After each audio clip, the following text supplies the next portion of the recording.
जय हिंद दोस्तों, आपका MS चौहान और आप देख रहे हैं अपना चैनल फैब्रिक गैंग। दोस्तों, काफ़ी टाइम के बाद मैं वीडियो बना रहा हूँ। प्रॉब्लम कुछ भी हो, क्योंकि हर एक आदमी की, हर एक इंसान की अपनी प्रॉब्लम होती है, तो ज़्यादा बातों में समय नष्ट ना करते हुए, तो काफ़ी हमारे भाइयों के क्वेश्चन थे कि जो जनरल केमिकल कौन से होते हैं जो कि हमें यूज़ करने। केमिकल तो बहुत सारे होते हैं कि पूरा रेंज है केमिकल की, लेकिन हमें जो नॉर्मल जो केमिकल है जो यूज़ करने चाहिए, तो उसमें सबसे पहला केमिकल आता है अमाइल एसीटेट, उसके बाद आता है एसीटोन, उसके बाद आता है उसमें BSR, यानी BSR ब्लेड स्टेन रिमूवर, और उसके साथ में या उसकी जगह यूज़ करते हैं हम स्टेनोप। और मैं किसी भी कंपनी को प्रमोट नहीं करता खरीदने या बेचने के लिए, क्योंकि मैं ना किसी को जानता हूँ। आप सब मेरे हैं और मुझे आपसे ही बात करनी है। इससे जो इनके विषय में जो आपको पहले बताया है, काफ़ी हमारी जो वीडियो उसके अंदर, जैसे इसमें रसायन 40 आया, रसायन पुराण है, उसमें 40 केमिकलों का उसे वर्णन किया गया है। एक बिल्कुल हर छोटी छोटी बातें समझा के। तो उसके बाद क्या आता है, फिर उसके बाद आता है NID। NID जो है हमारा, NID एक तरह का लिक्विड सोप होता है, कपड़ों का शैम्पू। जो कपड़ों का शैम्पू किसी भी गारमेंट को आप यूज, उसमें आता है NID की बहुत रेंज होती है, क्योंकि इसकी जो रेंज है 1000 रुपये kg से लेके और वो 70 रुपये kg तक हमें जो यूज़ करना है वो 100, 100 और 110, 120 के आसपास करना है। जिसमें ये रेंज है, ये है। इसमें ये देखने में एक जैसे लगते हैं, देखने में इसमें क्या है, लेकिन इससे बूस्टर के हिसाब से, जैसे ये है बूस्टर के हिसाब से इसको पहचाना और परखा जाता है कि जब हमारी जो क्वालिटी होती है जिससे निखर के आती है, तो ये है। उसके बाद हम यूज़ करते हैं जो गारमेंट हमारे होते हैं, कि स्पोर्टिंग के लिए यूज़ क्या करते हैं, किसी भी गारमेंट के ऊपर, किसी कलर गारमेंट या किसी भी गारमेंट के ऊपर जंग के दाग लग जाए, सबसे बेस्ट होता है magic stain remover. Magic stain remover है, इसका कोई साइड इफेक्ट नहीं होता। इसके बाद आपको कपड़े को वॉश नहीं करना पड़ता, खाली उसको स्पोर्टिंग करें और वहाँ से कपड़े से साफ कर दें उसको। उसी तरह हम यूज़ कर सकते हैं उस पर नैना स्टेन रिमूवर, ये यूज़ कर सकते हैं। तो उसमें पान गुटखा इस टाइप के जो होते हैं, पान गुटखा हल्दी वल्दी इस टाइप के जो स्टेन है, उसी तरह ये ग्लोबसन इसमें है GS 75, इसमें 73, 75 होता है, उस ये 70, ये है 57। तो इसको यूज़ करते हैं। और उसी तरह जो वॉशिंग में जो यूज़ किया NID यूज़ किया, या रंगीन कपड़ों के ऊपर कभी भी सरफ, यानी सरफ या सोडा, ये सोडा हमारा है सोडा S, ये है बेकिंग सोडा। तो रंगीन वाइट कपड़ों पे यूज कर सकते हैं। रंगीन कपड़ों पे करने के लिए आपको अमोनिया लिक्विड यूज करना पड़ेगा, क्योंकि ये एक जो बहुत ही कहते हैं हजारों प्रैक्टिकल करने के बाद में जो चीजें निखर के आती हैं, कि हम काम तो करते हैं लेकिन काम को सही ढंग से नहीं करते, और रेट ज़्यादा 19-20 होते हैं, ज़्यादा रेट नहीं होता।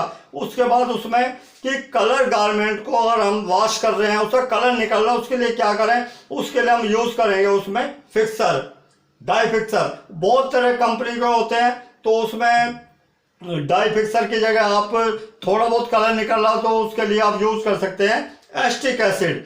एस्टिक एसिड है जिसको विनेगर बोलते हैं। विनेगर, जो विनेगर होता है उसकी जो शक्ति होती है, यानी उसके परसेंटेज होती है 6 से 7 के बीच में होती है, 3 से लेकर 6 और 7 के बीच में। और बाकी हमारा ये होता है 50 से 90 के बीच में, जो हमारा डोमेस्टिक होता है। तो उसी तरह कि जब भी किसी गारमेंट को आपको वॉश करना, तो वॉश करने के लिए रंगीन वाइट गारमेंट के लिए तो आप कुछ भी यूज़ कर सकते हो। उसमें आप सर्फ सोडा यूज़ कर सकते हैं, सोडा S, और उसके अंदर आप जो NID यूज़ कर सकते हैं। लेकिन उसको न्यूट्रल करने के लिए आपको यूज़ करना पड़ेगा उसमें एस्टिक एसिड या विनेगर यूज़ करना पड़ेगा। बच्चों के गारमेंट के ऊपर आप हल्का, क्योंकि इसमें क्या होता है, इसकी जो क्योंकि वीडियो बहुत लंबी हो जाएगी अगर मैं इसको बताऊंगा कि एक बाल्टी के अंदर सिर्फ एक कैप, एक ढक्कन भर के डालेंगे तो उसका बहुत अच्छा परिणाम जाएगा। 10 मिनट उसको डिप करें, उसके बाद उसको खंगाल के सुखा दें। खंगालना नहीं है उसको ड्राई करके या निचोड़ के सुखा दें। और उसी तरह कपड़ों में शाइनिंग देनी हो तो उसके लिए ये शॉर्पनर है। शॉर्पनर बहुत तरह के होते हैं। ये शॉर्पनर है, एक ये हमारा येलो शॉर्पनर है, एक हमारा इसमें वाइट शॉर्पनर है वाइट गारमेंट के लिए।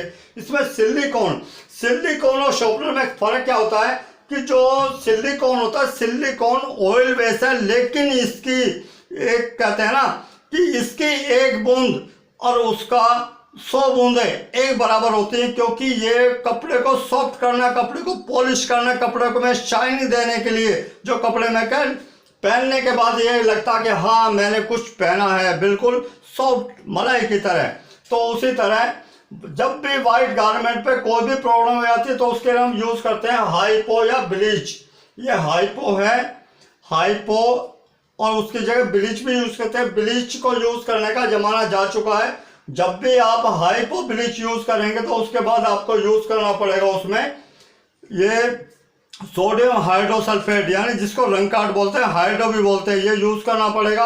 और उसी तरह किसी भी रंगीन कपड़े के ऊपर, किसी का मतलब ये नहीं कि सबसे पहले तो हमें क्या है कि कपड़े की पहचान, जो हमारे कपड़े होते हैं, कपड़े की पहचान होनी चाहिए कि कौन सा कपड़ा है जिसको हम हाइपो ब्लीच कर सकते हैं। और किसी भी सिंथेटिक गारमेंट, यानी हमारे जो सिंथेटिक गारमेंट हमारे होते हैं, इसमें 80 से 85% उसको आप हाइपो ब्लीच रंग काट सब कुछ कर सकते हैं। लेकिन क्या कि हम देखते हैं रंगीन है, तो रंगीन के चक्कर में हम कंफ्यूज हो जाते हैं।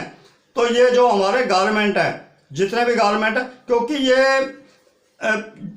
एक तरह जब तक हमें गारमेंट का पता नहीं होगा, कपड़े का नहीं पता होगा, तो हम कहते हैं ना कि अंधेरे में तीर चलाते रहेंगे। जब हमें कपड़े की नॉलेज हो जाती है, ये कपड़े हैं, और उसी तरह हमारे ये कपड़ों का रेंज है, कपड़े के GCM, और ये बहुत बारीकी के काम होते हैं। ये कपड़े के GCM निकालना, देखने में एक जैसे हैं कपड़े, ये भी कपड़ा एक जैसा है और नीचे वाला कपड़ा भी एक जैसा है, लेकिन इन दोनों को एक को ब्लीच कर सकते हैं, एक को ब्लीच नहीं कर सकते, क्योंकि क्या टूल है और ये भी टूल है। लेकिन कौन सा कि जब तक हमें कपड़े के विषय में नहीं पता हो, ये शेर शक्कर है, ये हमारी जो ये गारमेंट है, ये कैमरिक है, ये हमारा जो गारमेंट है, ये जो चल रहा है, तो ये क्या है कि जब तक हमें, ये सिंगल जर्सी है, जर्सी सिंगल जर्सी इसको होजरी बोलते हैं, जब तक हमें कपड़े के विषय में नहीं पता होगा कि काफ़ी भाई हमारे बहुत ज्ञान देते हैं, बहुत तरह की बताते हैं, लेकिन क्या कि असली जड़ को वो भी नहीं बता सकते, क्योंकि उन्हें पता नहीं है कि जब ये चीज़ें आती है ना, ये चीज़ें बहुत ही रिसर्च के बाद आती हैं, इसके लिए जीवन खपाना पड़ता है। तो ये क्या है कि जब भी हम किसी केमिकल को यूज़ करें, तो केमिकल को यूज़ करने के लिए सबसे पहले क्या कि हमें कपड़े के विषय में पता होना चाहिए। कि काफ़ी हमारे भाई कहते हैं कि मैंने वो आपने बताया था, गांठ मत बांधो जब तक आप कहते हैं, मैं कहता हूँ बार बार कि आप प्रैक्टिकल करो। जब प्रैक्टिकल आप नहीं करेंगे तो आप कंफ्यूज रहेंगे, क्योंकि ये काम इतना, और सबसे बड़ी बात क्या है कि काफ़ी भाई कहते हैं छोटा काम है, और छोटा और बड़ा काम सब बड़े होते हैं, जिससे हमारे घर का लालन पालन, हमारे घर का जो खर्चा चलता है, हमारा चूल्हा जलता है। कि ये जो बातें कि एक होता है कि जब आदमी किसी काम को करता है कुछ कमाने के लिए, कमाने क्या कि धन अर्जित करने के लिए, तो वहाँ पे वो दुनिया भर के प्रॉब्लम हर एक तरह की वो देगा। लेकिन जब कल्याण, जन कल्याण और जन हित में जब काम किया जाता है, तो वो उस चीज़ को परखना, ये आपकी ड्यूटी है, आपकी सोच, आपकी समझ के ऊपर डिपेंड करता है कि कौन इंसान लालच के बस है और कौन इंसान कि आपसे जुड़ना चाहता है, आपको बताना चाहता है, ये आपको देखना है। तो दोस्तों, केमिकल का पूरा जखीरा है, और इससे ज़्यादा केमिकल मेरे ऊपर रखे हुए हैं।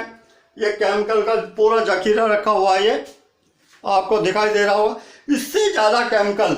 और इसमें छोटी छोटी जो केमिकल हैं वो डब्बे में बंद है, इसमें इस बॉक्स में बंद है। और काफ़ी क्या कि भाई हमें सबसे पहले क्या कि कपड़े की पहचान हो, और सबसे सीधा वो है कि सबसे पहले जिस भी केमिकल को आप लेते हो, जैसे क्लास में पढ़ते हैं ना ABC, क्या गए, अली बेते, अड़ा उड़ा, तो उसी तरह सबसे पहले केमिकल आता है उसमें अमाइल एसीटेट, फिर आता है उसमें एसीटोन, और उसके बाद आता है उसमें जो हमारे डिटर्जेंट में NID आता है, सरफ आता है, सोडा आता है, और उसके साथ में फिर स्पॉटिंग करने के लिए उसमें जो BSR आप यूज कर सकते हो, बना सकते हो, उसकी विधि बताई थी। ये विषय थोड़ा अलग हो जाता है। बाकी जो भी भाई कंफ्यूज है, क्योंकि सबसे बड़ी दिक्कत क्या है कि जो मेरे साथ में दिक्कत हुई है, जब धन चोरी हो जाता है, लूट जाता है, तो उसका फर्क नहीं पड़ता, वो फिर दोबारा अर्जित किया जा सकता है। जब ज्ञान में लॉस होता है, क्योंकि ज्ञान कभी नहीं मरता, धन दौलत लूट जाती है, ज्ञान कभी नहीं खत्म होता। उसकी कहते हैं ज्ञान तो अमर है, अजर है, लेकिन उसको सोचने, उसको करने वाला, उसके ऊपर डिपेंड करता है कि थोड़ी एज का भी तगा जाए। तो दोस्तों ज़्यादा ना क्या हो सकता, वीडियो काफ़ी लंबी बन गई हो। तो दोस्तों कोई भी क्वेश्चन हो आपके मन में, आप बिल्कुल शेयर कर सकते हैं। बाकी दोबारा से स्टैंड होने की कोशिश कर रहा हूं मैं, क्योंकि किसी प्रॉब्लम मुझे दुनियादारी की नहीं है, प्रॉब्लम शारीरिक की भी नहीं है, कि ये जो सोच की जो प्रॉब्लम है, आप सब लोगों के लिए सोचते सोचते जहां तक ये लॉस हुआ है, और आप सबकी दुआ, आप सबकी, क्योंकि जो भी इंसान जन कल्याण, जन हित में काम करता है, उसके साथ में पूरी कायनात जुड़ी होती है। तो आपका बहुत बहुत धन्यवाद, क्योंकि आप सबकी दुआ से ही आज मैंने डॉक्टर की दवाई ली है, अपने आप स्टैंड होने की कोशिश की है, और ऊपर वाला गवाह है कि स्टैंड होके और फिर दोबारा नई ताकत, नई ऊर्जा के साथ मैं आपके साथ हूँगा। तो आपका MS चौहान। तो मिलते हैं दोस्तों ब्रेक के बाद। जय हिंद, जय भारत।